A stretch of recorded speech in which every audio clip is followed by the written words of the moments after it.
مردوں کے لیے سونا یعنی گولڈ کے نقصانات، اس بارے میں آج کی سائنس کیا کہتی ہے اور 1400 سال پہلے ہی اسلام نے کیا بتا دیا تھا۔ آئیے پہلے سائنس کو دیکھتے ہیں۔ آج کی جدید سائنس بتاتی ہے کہ سونے یعنی گولڈ کے بہت چھوٹے چھوٹے ذرات یعنی پارٹیکلز جلد کے ذریعے مرد کے جسم اور خون میں داخل ہو سکتے ہیں۔ کچھ سائنسی تحقیقات اس طرف اشارہ کرتی ہیں کہ یہ ذرات مردانہ ہارمونز اور صحت پر نگیٹو اثر ڈال سکتی ہیں، جبکہ عورتوں کا جسمانی نظام ان کے اثرات کو زائل کرنے کی صلاحیت رکھتا ہے۔ یہ رہی سائنس کی کھوج۔ اب آئیے اسلام کی تعلیمات کو دیکھتے ہیں۔ اسلام میں یہ حکم قرآن کے بجائے قرآن کی تشریح یعنی حدیث نبوی صلی اللہ تعالیٰ علیہ وسلم سے ثابت ہے کہ حضرت ابو موسیٰ رضی اللہ تعالیٰ عنہ سے روایت ہے کہ نبی اکرم صلی اللہ تعالیٰ علیہ وسلم نے فرمایا، سونا اور ریشم میری امت کے مردوں پر حرام ہے اور عورتوں کے لیے حلال۔ تفسیر اور مفہوم میں سماعت فرمائیں۔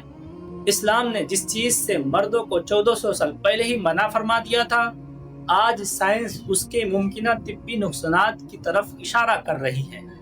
حیرت کی بات یہ ہے کہ حضور اکرم صلی اللہ تعالی وسلم نے بغیر کسی ٹیکنالوجی کے وہ بات بتا دی تھی جسے سمجھنے کے لیے سائنس آج تحقیق کر رہی ہے۔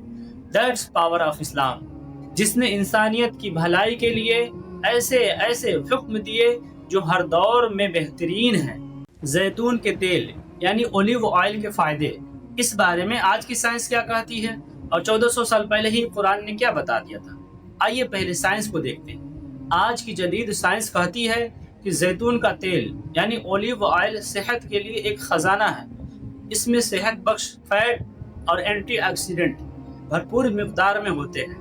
تحقیق بتاتی ہے کہ یہ دل کی بیماریوں سے بچاتا ہے، جسم کی سوزش یعنی انفلامیشن کو کم کرتا ہے اور دماغ کے صحت کے لیے بھی بے حد مفید ہے۔ یہ رہی سائنس کی کھوج۔ اب آئیے قرآن کو دیکھتے ہیں۔ سورہ نور آیت نمبر 35 میں آیا ہے، جو ایک برکت والے درخت زیتون سے جلاتا ہے جو نہ مشرقی ہے نہ مغربی، ایسا لگتا ہے کہ اس کا تیل بغیر آگ لگے ہی روشن ہو جائے گا۔ تفسیر اور مفہوم میں سماعت فرمائیں۔ قرآن نے یہاں زیتون کے درخت کو شجرۃ مبارکہ یعنی برکت والا درخت کہا ہے۔ حیرت کی بات یہ ہے کہ جس درخت کو قرآن نے 1400 سال پہلے ہی مبارک اور برکت والا کہہ دیا تھا، آج سائنس تحقیق کر کے اس کے انگنت طبی فوائد یعنی برکتوں کو مان رہی ہے۔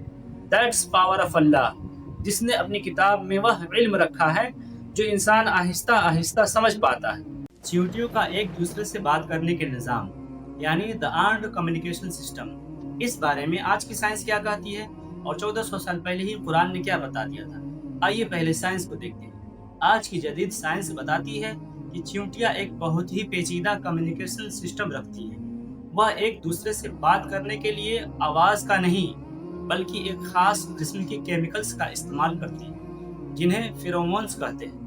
ان کیمیکلز کے ذریعے وہ خوراک کا راستہ بتاتی ہیں، خطرے سے آگاہ کرتی ہیں اور ایک دوسرے کو مدد کے لیے بلاتی ہیں۔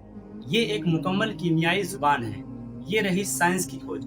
اب آئیے قرآن کو دیکھتے ہیں۔ سورہ نمل آیت نمبر 18 میں آیا ہے، یہاں تک کہ جب وہ چیونٹیوں کی وادی میں پہنچے تو ایک چیونٹی نے کہا، اے چیونٹیوں، اپنے اپنے گھروں میں داخل ہو جاؤ، کہیں ایسا نہ ہو کہ سلیمان اور ان کے لشکر تمہیں کچل ڈالے اور انہیں خبر بھی نہ ہو۔ تفسیر اور مفہوم میں سماعت فرمائیں۔ قرآن نے یہاں چیونٹیوں کے لیے لفظ قالت استعمال کیا، جس کا مطلب ہے اس مادہ نے کہا۔ یہ لفظ اس بات کی طرف اشارہ ہے کہ چیونٹیوں کا آپس میں رابطہ صرف عام آوازیں نہیں بلکہ ایک بامانہ گفتگو اور ایک منظم معاشرتی زندگی ہے۔ حیرت کی بات یہ ہے، جس چیز کو سائنس آج بتا رہی ہے، قرآن نے اسے 1400 سال پہلے ہی بتا دیا تھا۔ دیٹس پاور آف اللہ، جس نے اپنی کتاب میں وہ علم رکھا ہے جو انسان آہستہ آہستہ سمجھ پاتا ہے۔ بارش کا ایک اندازے سے برسنا، اس بارے میں آج کی سائنس کیا کہتی ہے اور 1400 سال پہلے ہی قرآن نے کیا بتا دیا تھا۔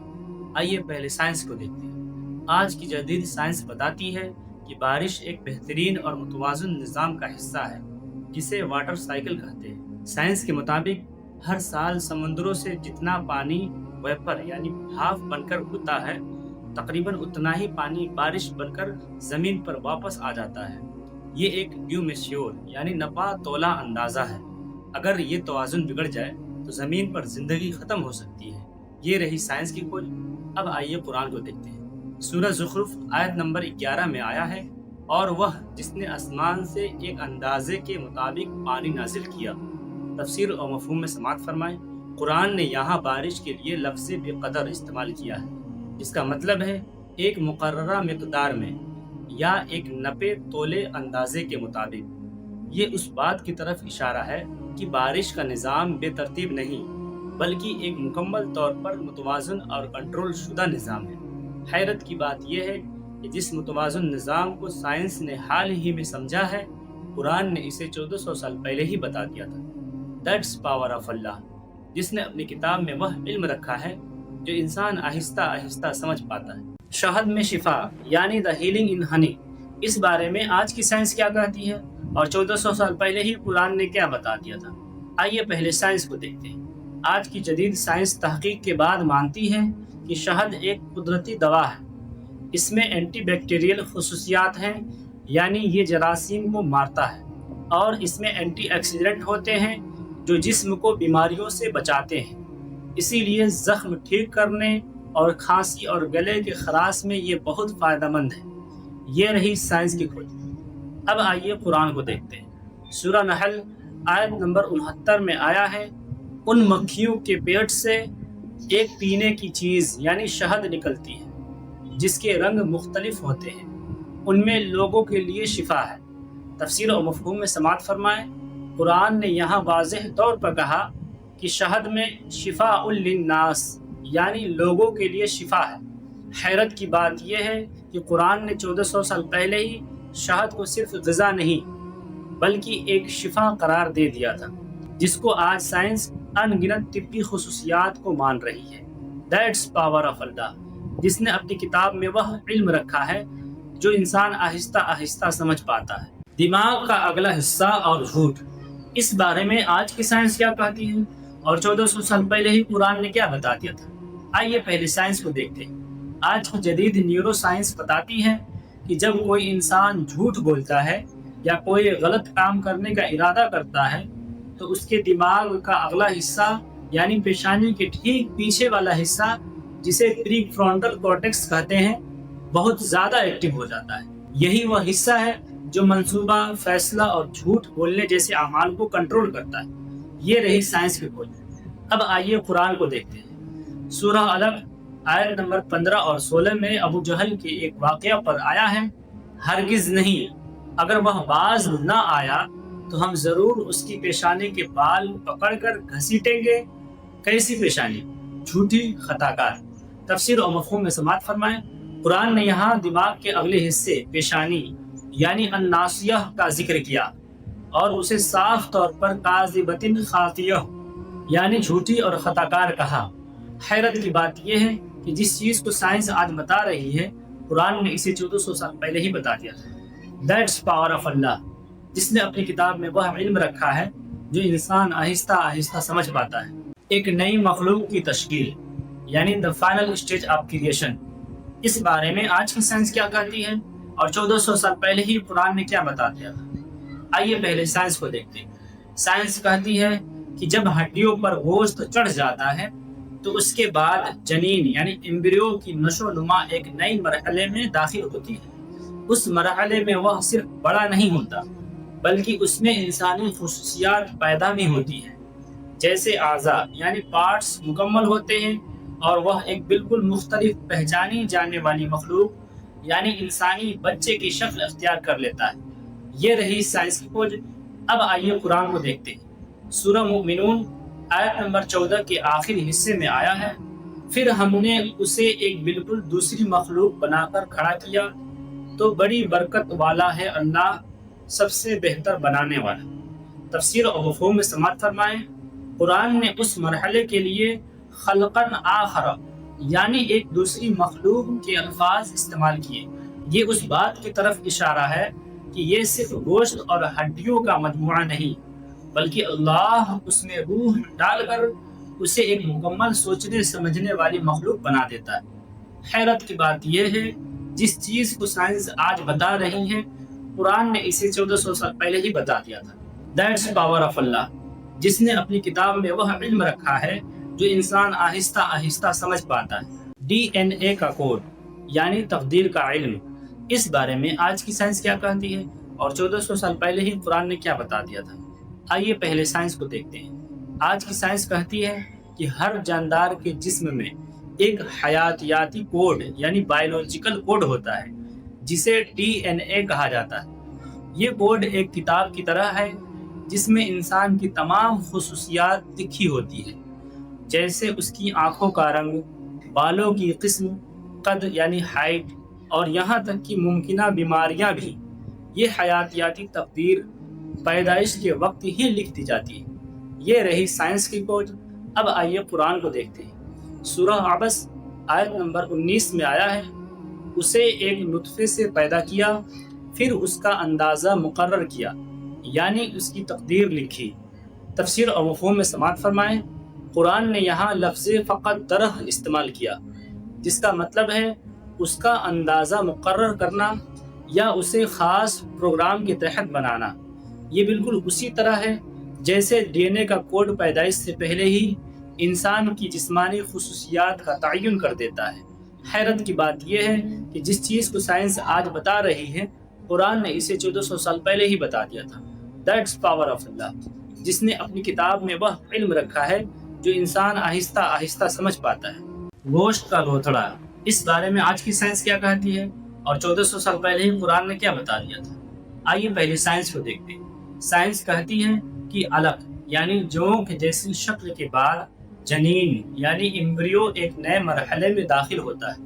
اس مرحلے میں اس کی شکل بالکل ایک ایسے لوتھڑے کی طرح ہوتی ہے جسے دانتوں سے چبایا گیا ہو اور اس پر دانتوں کے نشانات ہوں۔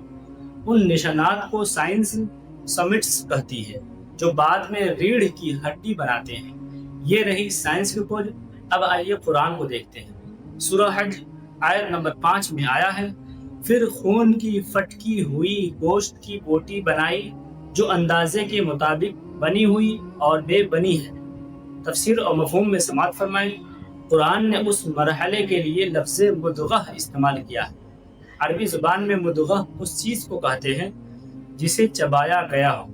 حیرت کی بات یہ ہے کہ جنین یعنی ایمبریو کی شکل بالکل ویسی ہی ہوتی ہے جیسی چبائی ہوئی چیز جس پر دانتوں کے نشانات ہوں۔ جس حقیقت کو سائنس نے جدید ٹیکنالوجی سے دیکھا، قرآن نے اسے 1400 سال پہلے ہی بتا دیا تھا۔ دیٹس پاور آف اللہ، جس نے اپنی کتاب میں وہ علم رکھا ہے جو انسان آہستہ آہستہ سمجھ پاتا ہے۔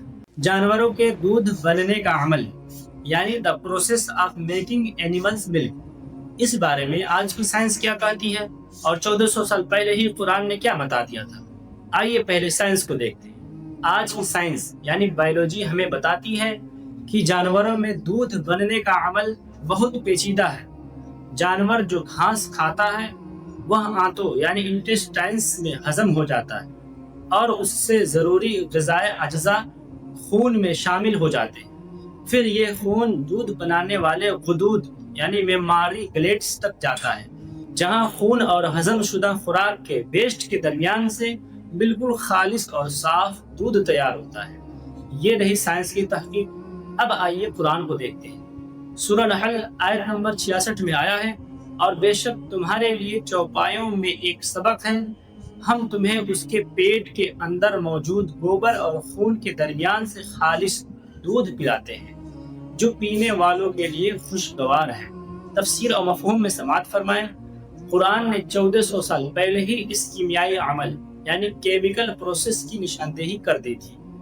قرآن نے صاف بتایا کہ دودھ فرسن یعنی ہضم شدہ خوراک کے فضلات اور دمن یعنی خون کے درمیان سے نکلتا ہے۔ حیرت کی بات یہ ہے کہ یہ وہ سائنسی حقیقت ہے جسے انسان نے جدید ٹیکنالوجی آنے کے بعد جانا، لیکن قرآن نے اسے 1400 سال پہلے ہی بتا دیا تھا۔ دیٹس پاور آف اللہ، جس نے اپنی کتاب میں وہ علم رکھا ہے جو انسان آہستہ آہستہ سمجھ پاتا ہے۔ سننے اور دیکھنے کی صلاحیت کی تشکیل یعنی development of hearing and sight, اس بارے میں آج کی سائنس کیا کہتی ہے اور 1400 سال پہلے ہی قرآن نے کیا بتا دیا تھا۔ آئیے پہلے سائنس کو دیکھتے ہیں۔ آج کی سائنس یعنی ایمبریولوجی ہمیں بتا رہی ہے کہ ماں کے رحم میں بچے کی سننے کی حس یعنی سینس آف ہیئرنگ اور اس کی دیکھنے کی حس یعنی سینس آف سائٹ سے بہت پہلے مکمل ہو جاتی ہے۔ بچے کے کان اندر سے مکمل طور پر بن جاتے ہیں اور وہ آوازیں سننا شروع کر دیتے ہیں، جبکہ اس کی آنکھیں بہت بعد تک بند رہتی ہیں اور دیکھنے کے قابل نہیں ہوتی۔ یعنی ترتیب یہ ہے کہ پہلے سننا اور پھر دیکھنا۔ یہ رہی سائنس کی کھوج۔ اب آئیے قرآن کو دیکھتے ہیں۔ سورہ سجدہ آیت نمبر 9 میں آیا ہے، اور تمہارے لیے کان اور آنکھیں اور دل بنائے۔ تفسیر اور مفہوم میں سماعت فرمائیں۔ قرآن نے یہاں السمع یعنی سننا اور الابصار یعنی دیکھنا، ان دونوں لفظ کا ذکر کیا ہے، اور یہ وہی ترتیب ہے جو سائنس بتا رہی ہے، اور یہ ترتیب قرآن میں درجنوں بار آئی ہے۔ حیرت کی بات یہ ہے کہ جس چیز کو سائنس آج بتا رہی ہے، قرآن نے اسے 1400 سال پہلے ہی بتا دیا تھا۔ دیٹس پاور آف اللہ، جس نے اپنی کتاب میں وہ علم رکھا ہے جو انسان آہستہ آہستہ سمجھ پاتا ہے۔ ہڈیوں کا بننا اور ان پر گوشت کا چڑھنا، اس بارے میں آج کی سائنس کیا کہتی ہے، اور 1400 سال پہلے ہی قرآن نے کیا بتا دیا تھا۔ آئیے پہلے سائنس کو دیکھتے ہیں۔ آج کی سائنس یعنی ایمبریولوجی کہتی ہے کہ ماں کے رحم میں مدغہ یعنی گوشت کے لوتھڑے کے بعد پہلے ہڈیوں کا ڈھانچہ بننا شروع ہوتا ہے، اور جب یہ ڈھانچہ بن جاتا ہے تب اس کے بعد پٹھے یعنی مسلس بنتے ہیں اور ان ہڈیوں کے اوپر چڑھ جاتے ہیں۔ یعنی ترتیب یہ ہے کہ پہلے ہڈیاں بنتی ہیں پھر گوشت۔ یہ رہی سائنس کی کھوج۔ اب آئیے قرآن کو دیکھتے ہیں۔ سورہ مومنون آیت نمبر 14 میں آیا ہے، پھر ہم نے اس گوشت کے لوتھڑے کی ہڈیاں بنائی، پھر ان ہڈیوں پر گوشت پہنایا۔ تفسیر اور مفہوم میں سماعت فرمائیں۔ قرآن نے انسانی پیدائش کی ترتیب بالکل صاف لفظوں میں بیان کی ہے کہ پہلے عظامن یعنی ہڈیاں بنتی ہیں، پھر ان ہڈیوں پر لحمن یعنی گوشت چڑھتا ہے۔ حیرت کی بات یہ ہے کہ یہ وہی ترتیب ہے جسے سائنس نے حال ہی میں جدید ٹیکنالوجی سے دریافت کیا ہے، جس کو قرآن نے 1400 سال پہلے ہی بیان کر دیا تھا۔ دیٹس پاور آف اللہ، جس نے اپنی کتاب میں وہ علم رکھا ہے جو انسان آہستہ آہستہ سمجھ پاتا ہے۔